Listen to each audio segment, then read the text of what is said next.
BNP chairperson Begum Khaleda জিয়ার শারীরিক অবস্থার খোঁজ খবর নিতে এখন রাজধানীর এভারকেয়ার হাসপাতালের সামনে আছেন সহকর্মী শফিকুল হক। সরাসরি যুক্ত হচ্ছি তার সাথে।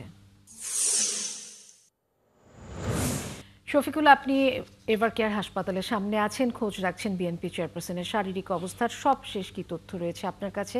চিকিৎসকরা কি বলছেন জানাবেন।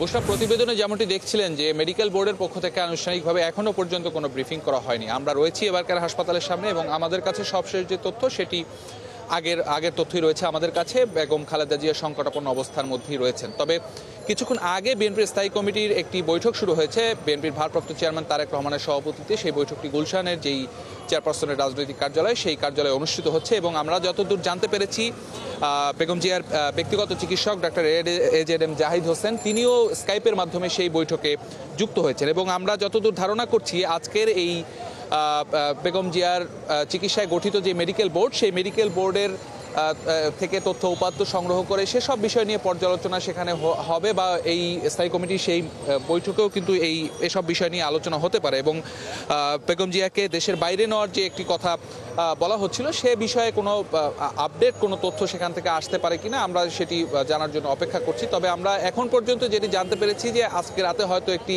আনুষ্ঠানিক সংবাদ সম্মেলন ডক্টর জাহিদ করবেন এবং সেখানে বেগম খালেদা জিয়ার বর্তমান যে শারীরিক পরিস্থিতি সেই পরিস্থিতি নিয়ে তিনি আপডেট তথ্য এখানে আমাদেরকে জানাবেন। তো বুশরা, একটি কথা বলতে যে আজকে নবম দিনের মতো বেগম খালেদা জিয়া এই রাজধানীর এভারকেয়ার হাসপাতালে চিকিৎসাধীন অবস্থায় রয়েছেন এবং গত 27 নভেম্বর তাকে সিসিইউতে নেওয়া হয় এবং সবশেষ তথ্য অনুযায়ী দলের পক্ষ থেকে যেটি জানানো হয়েছিল যে তিনি সেই সিসিইউতেই তার চিকিৎসা চলছে এবং সেখানে সার্বক্ষণিক তার যে মেডিকেল বোর্ডের সদস্যরা, আজকে আপনি জানেন এর আগেও আপনাকে জানিয়েছিলাম যে সন্ধ্যায় চায়না থেকে 5 সদস্যের একটি প্রতিনিধি দল এসেছেন চিকিৎসকদের এবং আগামীকাল সকালে আরও কিছু সদস্যের এই মেডিকেল বোর্ডের ঢাকা এসে জয়েন করার কথা রয়েছে। তো সব কিছু মিলিয়ে তারা আসলে সিদ্ধান্ত নেবেন পরবর্তী তার চিকিৎসা প্রসিডিউর কী হবে বা কী ধরনের চিকিৎসা তাকে দেওয়া যেতে পারে, দেশের বাইরে নেওয়া হবে কিনা, এসব বিষয়ে হয়তো সিদ্ধান্ত তখন আসতে পারে। তো আমরা রয়েছি এবারকার হাসপাতালের সামনে, এখানে যদি চিকিৎসকদের আছেন সেখানে আমরা নিশ্চয়ই সবশেষ তথ্য জানতে আবারও আপনার কাছে ফিরবো।